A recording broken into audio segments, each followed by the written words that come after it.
ara wa o ẹ̀yin Yorùbá nation bóyá tọ́rọ̀ mi tí ò bá bí yín nínú bóyá tẹ́ ẹ bá fẹ́ fi ẹ̀hónú hàn àní ẹ mọ́ béèrè fún Yorùbá nation yín bóyá kẹ́ ẹ apologize openly for embarrassing our kings. You started this thing, you laid the foundation. Mo kíwá o gbogbo ẹ̀yin olólùfẹ́ dára gbogbo ibikíbi tẹ́ bá wà tẹ́ ti ń gbọ́ mi àbí tẹ́ ti ń wò mí. Orúkọ tèmi ò yí padà rárá. Yèyé dára kòwé kòkòkò òní mò ń jẹ́. Ébà Mewolaka àbí kí lọ́lọ́rọ̀ ń jẹ́. Òun yé sàsọ jáàmù ayé ẹ̀. Tó bá fẹ́ correct nǹkan tí wọ́n ṣe tí ó tẹ́ bàbá Ọbásanjọ́ ṣe tí ó right. Tó bá fẹ́ correct ìwà tí àwa Yorùbá ń wù, tó bá fẹ́ correct ìwà tí àwọn ọba gan ń wù, tó bá fẹ́ correct ìwà tí oníkálùkù wa gbogbo wa la wà fault lórí ọ̀rọ̀ tó wà lẹ̀, gbogbo wa la wà faulty. Ẹ má jẹ́ kí any wrong thing tó bá ti ṣẹlẹ̀ nílẹ̀ Yorùbá sórí yín gbálẹ̀ ni. The next thing Yorùbá nation ni everything tó ti bàjẹ́, gbogbo nǹkan tó ti run tó ti ṣòfò dànù táyé ẹ̀ ti bàjẹ́ lẹ̀ Yorùbá nation movement ló dẹ̀ ṣe. Yorùbá nation movement Mewolaka ó máa ń ṣe bí ẹni àbòsí ti bà tiẹ̀ jẹ́. Mewolaka Yorùbá nation òun ni torí ojú inú yín máa fọ́ tìta yín òkè ríran tẹ́ bá ti fẹ́ sàsọ jáàmù yín. Ó rí ojú inú ẹ ó fọ́ tìta ẹ ò ríran. Ó rí ibi tí àwọn èèyàn àwọn kábíyèsí ilẹ̀ Yorùbá ó rí bí ọ̀pọ̀lọpọ̀ wọn ṣe ń hùwà ìdẹ̀tí ìwà ọ̀bùn. Mewolaka àti gbogbo yín tẹ́ type rubbish tẹ́ sọ rubbish mẹ́. Ẹ ò rí ojú inú yín fọ́ tìta yín ò ríran. Ẹ ò rí ibi tí ọba tí wọ́n ti gbé adé sórí tí wọ́n lọ ń jó tó ń pakuru wọn níwájú Wàsíù tí ọba jó lọlẹ̀ tí ò lè dìde tó jẹ́ pé ọ́dìlì ló ń gbé kábíyèsí dìde. Ẹ sọ̀rọ̀ nípa ẹ̀. Gbogbo ìwà ìtìjú ìbanilórúkọ jẹ́ tó bá ṣáyó ọba tó máa ṣe ẹ̀rọ̀rùn mi ni ẹ̀rí pàpà ọba tó ń lu etí ọba tó ń ṣo oríṣiríṣi nǹkan burúkú tó ti ṣẹlẹ̀ tí àwọn ọba oríṣiríṣi bí àwọn ọba ṣe ń dójú tì wá. Mewolaka ibo gan ni gbogbo ọba ilẹ̀ Yorùbá tí gbogbo wọn tó bá lé lórí ipa wo náà ti kó fún ìran ọmọ Yorùbá fún ìtẹ̀síwájú ilẹ̀ Yorùbá torí any small thing tó bá ti go wrong ilẹ̀ Yorùbá ń sìn Yorùbá nation ni. Àwa ṣá ni bàbá, àwa ṣá ni bàbá. Ẹ gbà fọ́lọ́run, ẹ gbà fáwọn onílẹ̀. Yorùbá nation has come to stay. Rógun ẹ̀ṣin. Àwa ṣá ni bàbá, mo ní àwa ṣá ni bàbá. Yorùbá o, Yorùbá nation movement. Àwa ṣá ni bàbá. Torí pé bàbá ńlá kú bàbá ńlá bàbá yín la jẹ́. Ìtẹ̀síwájú la fẹ́, àtúnṣe la fẹ́ ṣe. A sì ti mọ̀ wípé ọ̀rọ̀ tó ti bàjẹ́ láti yọ ọdún tó ti pẹ́ ni ọ̀rọ̀ yìí nǹkan tó wà lẹ̀ ọ̀rọ̀ yìí ò ní lè wọ̀. A ní ìkòkò kò ní gbomi kó gbẹ̀yìn kó tún gba ṣọṣọ. Àwa mọ̀ wípé ìbàjẹ́ ti jẹ wàsá ọ̀run gbogbo yín pátápátá. Tí ìbàjẹ́ yẹn bá ti wá gún yín lójú àtijọ́ tá ti Yorùbá nation ti ń pariwo fún àtúnṣe ṣebíṣe lẹ́ ń kọ̀ndẹ̀mù wa ẹ tún máa gbọ́rọ̀ burúkú lẹ́nu ẹyẹ ilé. Yorùbá nation ló start ẹ̀. Ọba wo ìjọ wo lórí Yorùbá nation tó sọ̀rọ̀ sí àwọn ọba Àwùjalẹ̀? Ìjọ wo lórí Yorùbá nation tá sọ̀rọ̀ tá dárúkọ àwọn ọba tí wọ́n pọ́nra wọn lé tó pọ́nrí àpèrèlé tí wọ́n yọjú síbi tí kò yẹ kó yọjú sí tí wọ́n gbégbé tán rìnrìn ìdẹ̀tí tán fojú wa ráre tán bá àṣà àti ṣe wa jẹ́. Ìjọ wo lórí kí Yorùbá nation dárúkọ ẹ̀? It has been all gbogbo ọba tẹ́ bá rí tá dárúkọ. Yes, they failed us, they disappointed us, every one of us, including you. Yes. Mo kíwá. Gbogbo ibikíbi tẹ́ bá ń gbọ́ mi tẹ́ tí ń wò mí, orúkọ tèmi ò yí padà. Yèyé dára kòwé kòkòkò ni mò ń jẹ́. Bí onígbà wa ṣe pé igbá ẹ̀ náà ṣe ń bá pé. Rárá. Bóyá kẹ́ wá ọ̀nà míì láti fi ẹ̀hónú yín hàn. Láti ṣe kí ni? Because the legacy, the aim and objective of Igboho according to him ni wípé òun fẹ́ dá ayé àti iyì padà fún àwọn ọba wa. Kó tó di wípé òun gan fún rẹ̀ ẹnu gbé ahọ́n gbé. Ẹ máa wo èèyàn tó ń sọ̀rọ̀ igbó ó easy láti máa kẹ́ ẹ máa lẹ́ lóko kẹ́ sọ̀rọ̀ tẹ́ bá ti ń wá tẹ́ ti ṣiṣẹ́ tí nǹkan ti bàjẹ́ ẹ máa wá orí èèyàn tẹ́ máa fi sọ irọ́ lẹ pa. Ẹlẹ́dàá Ìgbòho kọ́ ìṣẹ̀dá Ìgbòho kọ́ ẹlẹ́dàá gbogbo wa ní Yorùbá nation kọ́ fún yín ẹnu gbé. Jọ Mewolaka ìjọ mọye ìgbà tí ní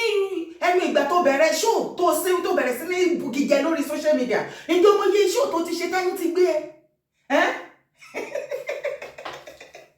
kó o tó sọ̀rọ̀ sí yàn ìwọ náà kọ́kọ́ yẹra ẹ̀ wò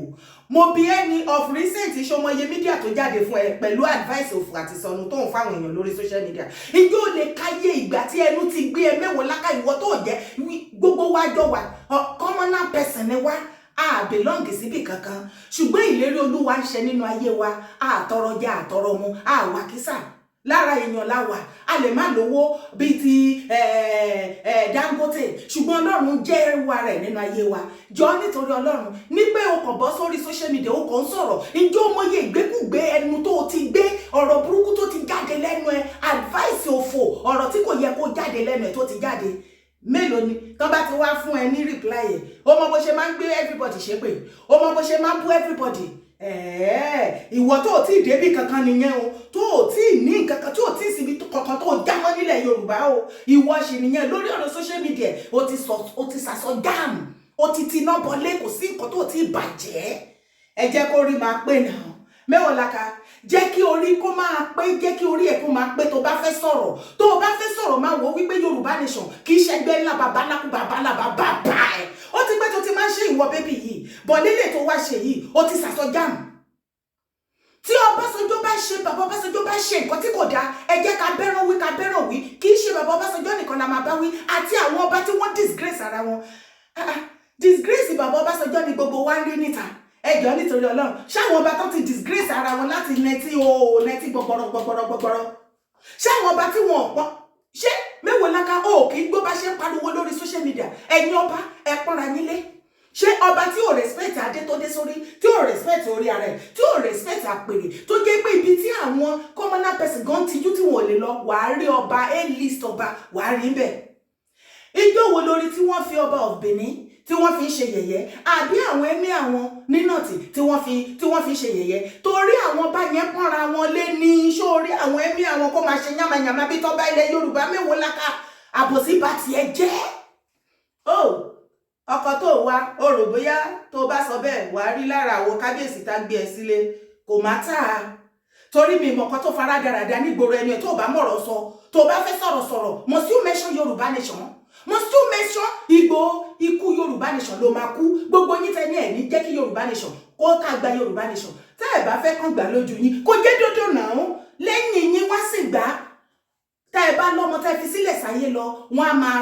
á máa ṣe kí ni wọ́n á máa rántí pé màmá wọn o bàbá wọn o wọ́n gbógun ti movement bọ̀ at the end of it ó padà wá sí ìmúṣẹ ṣùgbọ́n kò padà ṣojú gbogbo yín because ẹ̀rọ ògùn ẹ̀ ṣe Yorùbá nation has come to stay billions of you ẹ ò lè fi Ìgbòho ṣe kankan ṣó ti wá rí wípé ọ̀gá ni fádà tó bá tẹ̀ jẹ́ wípé gbogbo yín tẹ bá ti ṣáná nílọ tẹ forí gbá bẹ́ẹ̀ tẹ fẹ́ sàsọdọ̀ ọ̀rọ̀ orí Ìgbòho lẹ máa dárúkọ àti Yorùbá nation ìgbà yẹn lọ̀rọ̀ yín máa ń make sense ṣó wá rí pé babaláku babá ẹ̀ ó ní Ìgbòho jẹ́ ọ̀dẹ̀ awalálẹ̀ foundation wo lálẹ́ mo mọ ariwo tí mo pa wípé ẹ̀yin ọba ìbógun lè bá sí nílẹ̀ Yorùbá ẹ dìde ẹ dá sí ọ̀rọ̀ ilẹ̀ Yorùbá kí gbogbo nǹkan ṣe ń lọ lódìlódì àṣà àti ìṣe wa ti bàjẹ́ Mewolaka ìgbà tó ti borí aborí má bò wá ẹlẹ́nu òfò aborí má bò wá ayé ìgbà kan ní ìbòrí orí yín tó níyì tá a máa fi ṣàpọ́nlé yín bẹ́yìn tẹ wà responsible ẹ ṣe irọ́ ni wo òkété ti bọ́ọ̀rù mọ́ yín lọ́wọ́ o afẹ́fẹ́ ti fẹ́ àti rí fùrọ̀ adìyẹ àbòsí ni ẹyẹ borí mọ́ níbi tá a bá dé ṣíwèrè orí ẹ̀dànù bóyá wàá rí sí normally like normal woman being ṣíkíní tó gbé sórí torí pé o kàn borí ni o bò wá ọ̀rọ̀ ẹnu ẹ̀ ò dá àbòsí jẹ́ ìfún àtẹ̀dọ̀ ẹ máa wèèyàn tó fẹ́ correct wrong tí bàbá Ọbásanjọ́ tó ṣe ó fẹ́ correct ni o ẹjọ́ kí ló kọ Ìgbòho ń bẹ̀ ọdẹ ó sì sọ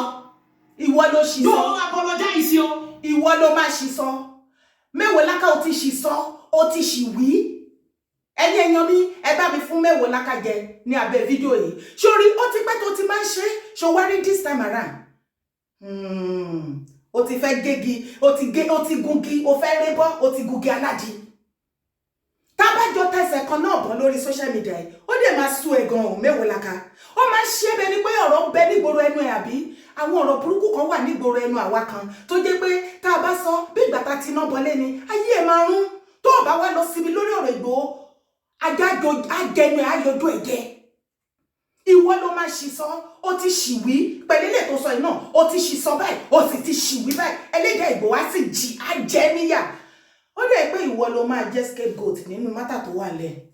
torí àwọn wá scapegoat ó dẹ̀ pé ìwọ gọgọ la fẹ́ fi kófá tó wà nílẹ̀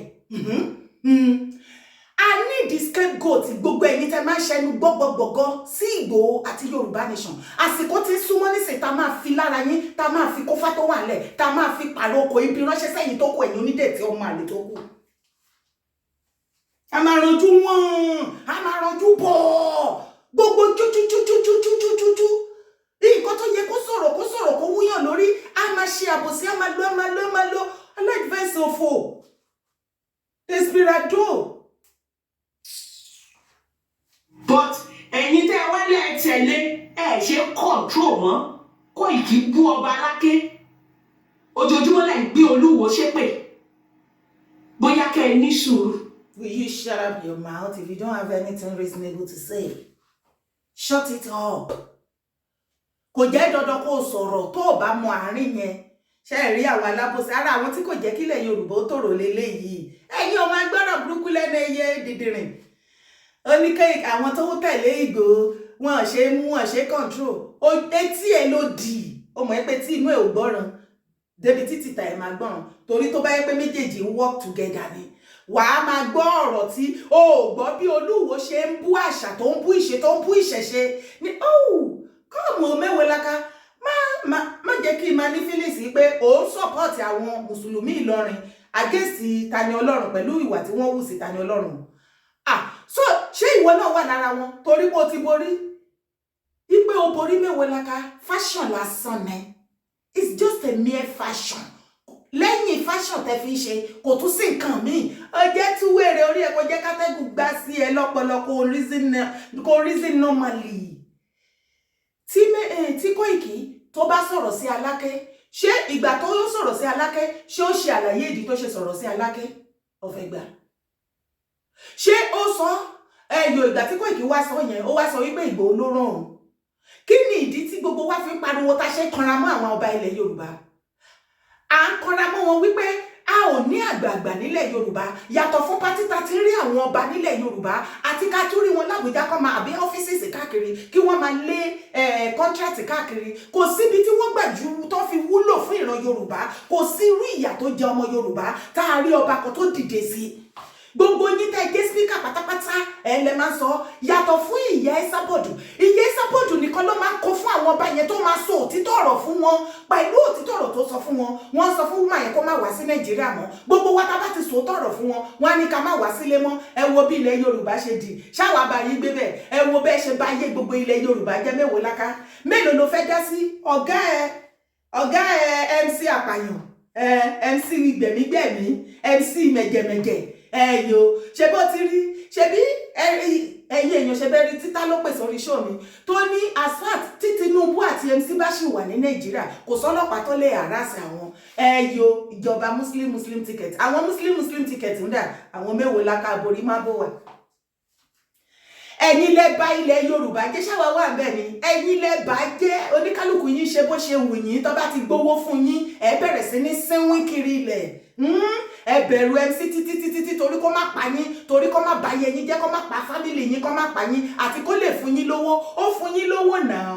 ṣe bó wá fẹnu ara ẹ sọ lórí social media bó ṣe gbowó sí inú àkáǹtì ẹ ìgbà tó fẹ́ ṣòkú iye tó fún ẹ nǹkan tí ayé gbogbo yín fi bàjẹ́ nǹkan tí gbogbo yín tẹ́ fi ta iyì irú ìwọ ló fẹ́ wá jèrè ọ̀rọ̀ lára Ìgbòho irú ìwọ ẹlẹ́nu yánmayànmá ẹlẹ́nu ṣìtìpò ìwọ tó máa ranjú tó mọ̀rọ̀ tí wọ́n tó mọ̀rọ̀ tó yẹ kó jáde nígboro ẹnu ẹ ìjọ wo ló ti bọ́ síta tó ti point out ìwà ìbàjẹ́ tí ọba ìjòyè ọkùnrin obìnrin including you àtàwọn ẹbí ẹ tí ẹ ń wù tí gbogbo wa ta fi bà ilẹ̀ Yorùbá jẹ́ ìjọ wo ló ti condemn ẹ ò ní lè ṣe torí pé o fẹ́ wà in their good book torí pé o fẹ́ kọ́ máa sọ pé ìwọ yàtọ̀ mẹ́ńtọ̀ òun ni ẹ kinní kan kò ní dá fún àwọn tó mẹ́ńtọ̀ issues ẹ ní mẹ́ńtọ̀ orí wọn ti gbálẹ̀ ìwọ mẹ́ńtọ̀ mẹ́ǹtì àbí malaria mẹ́ǹtọ̀ kan mẹ́ǹtọ̀ ayé mẹ́ǹtọ̀ tó ní kí ìyàwó pa ọkọ ẹ̀ kọ́kọ́ pa ìyàwó kóun lè rí fẹ́ àfi kó mẹ́ǹtì náà ọ̀dẹ̀. ó ń bàjẹ́ lọ báyìí o. Kò tí ì bàjẹ́ ó ṣẹ̀ṣẹ̀ fẹ́ bẹ̀rẹ̀. ó ń bàjẹ́ lọ lórí wa báyìí o. Kò tí ì bàjẹ́ ẹ ṣẹ̀ṣẹ̀ bẹ̀rẹ̀ ìbàjẹ́ yẹn. Yorùbá ọ̀ọ́bí ọ̀ọ́bí ẹni àwí fún ọba jẹ́ ó gbọ́ ẹni tí kò gbọ́ ń ṣe ra rẹ̀ òwe la fi pa torí ọmọ òkèdèjẹyà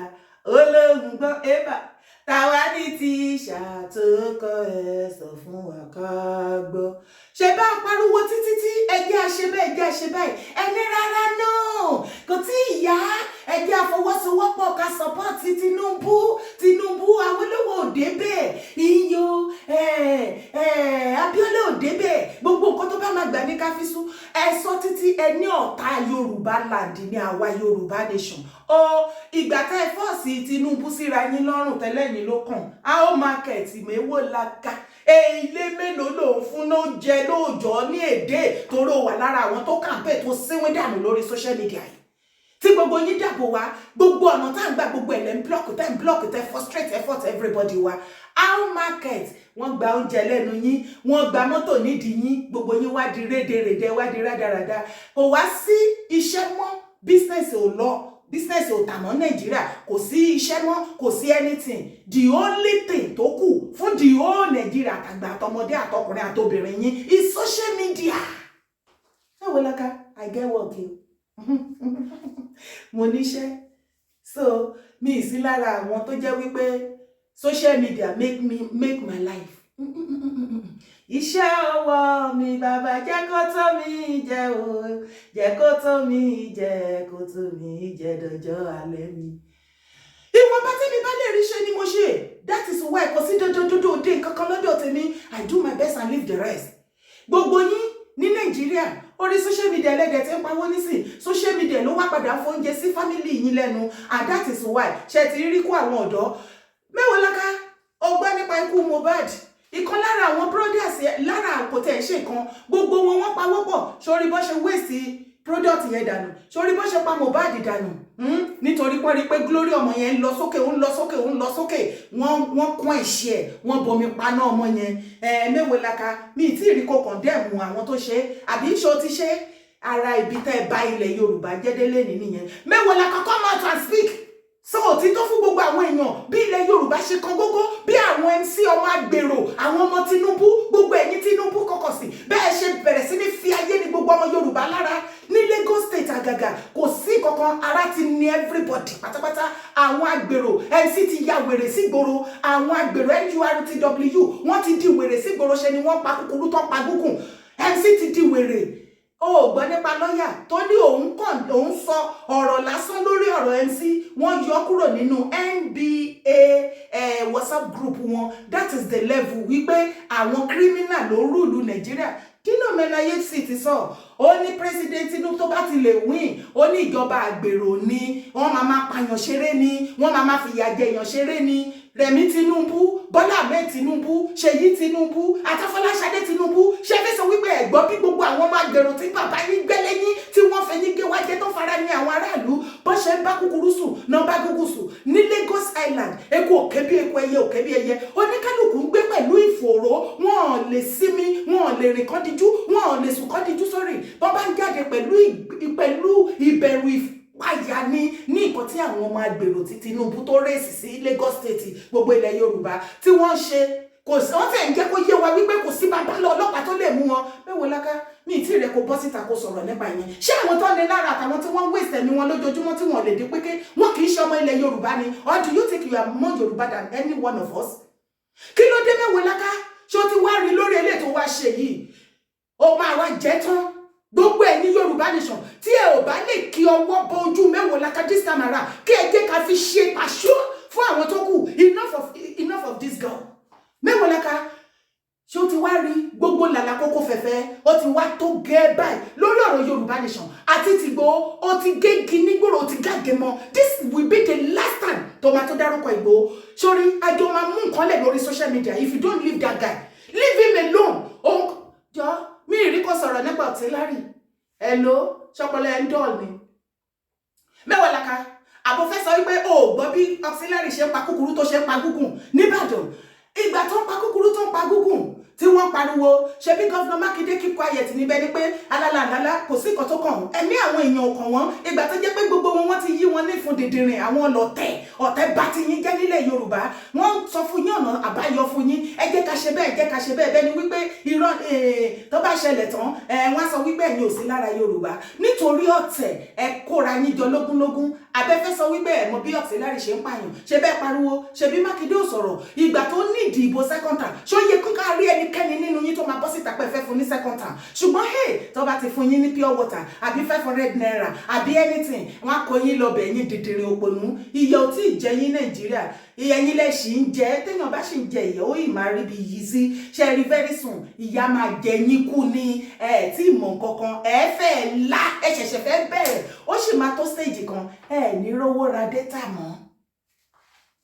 Ibi tí ọ̀tẹ̀ bá ti yín jẹ́ dé nílẹ̀ Yorùbá Tinubu ló máa lọ represent yín. Mi ìmọ̀ dẹ́pọ̀ oúnjẹ tó ń ṣe sílẹ̀ tí Tinubu ṣe sílẹ̀ fún èèyàn ọmọ Yorùbá tó ní kẹ́ lọ máa gbé oúnjẹ ń bẹ̀. Ìgbà tẹ́ fọwọ́ ara yín ṣe ra yín tẹ́ gbé Tinubu débẹ̀. Àwa la tún gbọ́ bùkátà ayé yín ní Nàìjíríà. Shame on you Yorubaland. Shame on every one of you. Àtọ́ba àtijọ́yé yín wọ́n sọ̀rọ̀ sẹ́yìn ọba wọ́n yẹpẹrẹ yín. Okay, mo tiẹ̀ ti wá relax lórí ọ̀rọ̀ yín tẹ́lẹ̀. Bọ̀ pẹ̀lẹ́lẹ̀ tó tún wá ṣẹlẹ̀ pẹ̀lú Mewolaka. Ẹ̀yin ọbẹ̀ tó ti rógo lọ́wọ́ tèmi o. Ẹ ti rógo lọ́wọ́ tèmi kémi má wà Nàìjíríà. Fuck Nàìjíríà. Kí ló wà Nàìjíríà? Ìlú tó jẹ́ wípé ṣe lẹ̀ ń pààyàn ènìyàn. Ìlú tó jẹ́ wípé màálù tó kéré jù ó wọ́n ju ẹ̀mí ènìyàn lọ. Ṣé ìlú yẹn lẹ ní kémi má wà? Ìlú tó jẹ́ wípé tó bá gba hòtẹ́ẹ̀lì kò sí hòtẹ́ẹ̀lì tó lè lọ ní Nàìjíríà bí ikú ni abẹ́ṣẹ́tì wọn ọ̀ràn omi tó fi wẹ̀ wọ́n níbi tó ń da sí. Oúnjẹ gan tó fẹ́ lọ jẹ bí tó ti fẹ́ lọ jẹ òmò bí yẹ́ran èèyàn ni. Ṣé irú ìlú yẹn ni ẹ̀yin tẹ́ wà bẹ́ẹ̀ wá gbogbo ọ̀nà láti sá kúrò? Ṣé irú ìlú yẹn lèèyàn kan halẹ̀ ó pẹ́ kẹ́ tó para yín kú síbẹ̀? Ìwọ̀n bàtà bá lè ṣe la máa ṣe. Mewolaka jẹ́ kó rí ẹ pé o. Jẹ́ kí orí ẹ pé mi ìmọ̀ kan tó kọ Yorùbá nation nínú ọ̀rọ̀ bẹ́ẹ̀ ni ìwọ àti Yínká TNT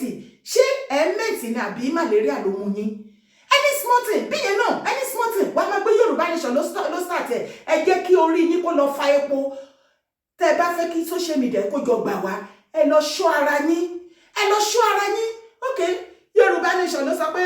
kí bàbá Ọbásanjọ́ kó lọ rúdù sí gbogbo àwọn ọba ní ìgbà tí àwọn tó bá jẹ́ pé àwọn ọba náà tí wọ́n fi ra wọn síbi ipò tí wọ́n fi wọ́n sí ibẹ̀ ni wọ́n jókòó sí tán rọra mẹ́tẹ̀ tán torí ìjẹkújẹ connection òfò tí ò yé wọn tí ò gbé wọn débì kankan tí wọ́n bà yé ara wọn jẹ́ tí wọ́n yẹ̀jẹ̀ ara wọn tí wọ́n dẹ̀tí ara wọn. Ṣé o rò wípé bàbá Ọbásanjọ́ máa lè ní gọ́ọ̀tì láti sọ pé wọ́n fẹ́ yẹ̀yẹ́ wọn? No. Ẹ jẹ́ kán jọ máa yẹ̀yẹ́ ara wọn. Àwọn onílẹ̀ ti dìde sọ̀rọ̀ tó wà lẹ́yìn. Ó yá ẹ máa fúnra yín lógun jẹ́ lọ jàre káwa máa rí ayé ká rí opportunity láti analyse ayé gbogbo yín. Bẹ̀rẹ̀ àtọ́ba àti ìjòyè president minister commissioner gbogbo yín látòkèdè sàlẹ̀ ìyálọ́jẹ́. Every one of you ẹ bẹ̀rẹ̀ sí ní fúnra yín ní wọ́jẹ́. Ó yẹ ẹ kọjú ìjà síra yín. Ṣẹlẹ́fẹ̀ẹ́ gbọ́n ni by fire by thunder. Ẹ máa gbọ́n lérí ilé tẹ́ ṣẹ̀ṣẹ̀ bẹ̀rẹ̀ yìí. Mewolaka ò ní jẹ tán. Gbogbo ẹ̀yin ọmọ Yorùbá tẹ́ mọ̀ òtítọ́ tẹ́ mọ̀ wàhálà tá ṣe tá à ń pe àwọn ọba gbogbo ìgbà tí Ìgbòho sọ̀rọ̀ tó ṣoríṣiríṣi ìgbà èèyàn ìgbà tí Mewolaka etí ẹ̀ di ìgbà tí Ìgbòho tó bẹ̀rẹ̀ sí ní pé àwọn ọba àwọn ìjòyè tó ń bá wọn ṣe mítìn tí wọ́n sọ fún tọ́ǹtì síwájú tán ní pé kó máa nìṣó àwọn wà lẹ́yìn ẹ̀ tí ọmọ ẹ̀pọ̀ ti yọ ṣọ́ọ̀kì lẹ́yìn òun ó fẹ́ sọ pé tí inú ẹ̀ di tìta ò gbọ́ràn ó gbọ́ lórí social media àbọ̀gbọ́ ó nílé ìgbọ́ ìgbà tó jẹ́ pé ìbínú Ìgbòho lẹ máa bí ìbínú Ìgbòho lẹ máa bí títí tẹ máa jámọ̀ mọ́ tírélà lẹ́nu. Bẹ́ẹ̀ ni ẹ̀ sì róògùn Ìgbòho ṣe.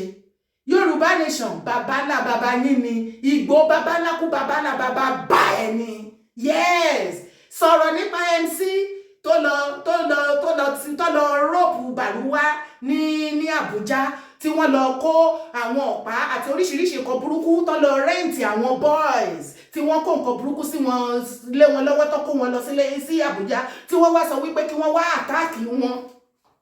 nínú head office wọn bẹ̀ wá sọ wípé àwọn ọmọ Bàrúwá ni MC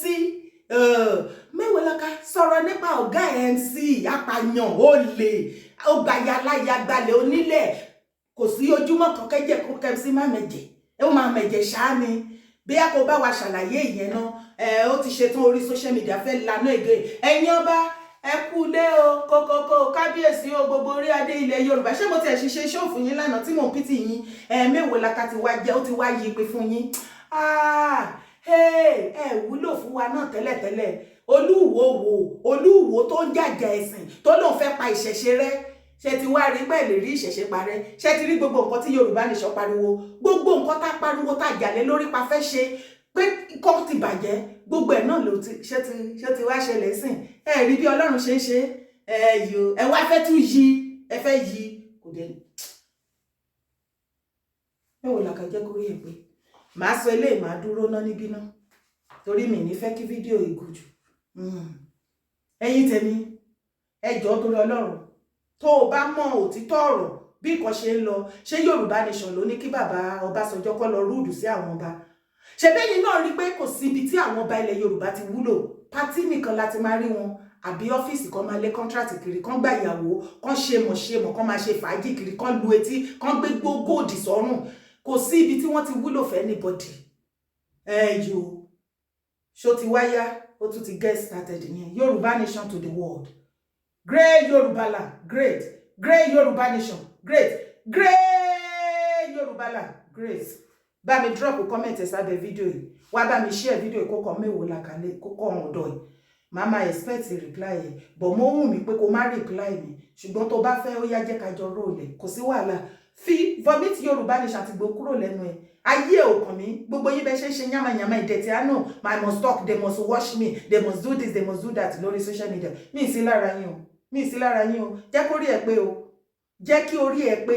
tí ò bá jẹ́ wípé ó ní àwọn tó ò bá sọ̀rọ̀ sí Igboho àti Yorùbá nation àtijọ́ tó ti sínwín ẹ̀kọ̀ọ̀kan ni mo máa ń ráyè tiẹ̀ because attention sí kàtẹ́ pọ̀ jù lára yín social media ó ti wọnú ẹ̀jẹ̀ yín ó ti di àìsàn sí yín lára àwẹ̀ kó ṣì dànù kó ṣì lọ aborí má bò wà ọ̀bùn lóòrùn.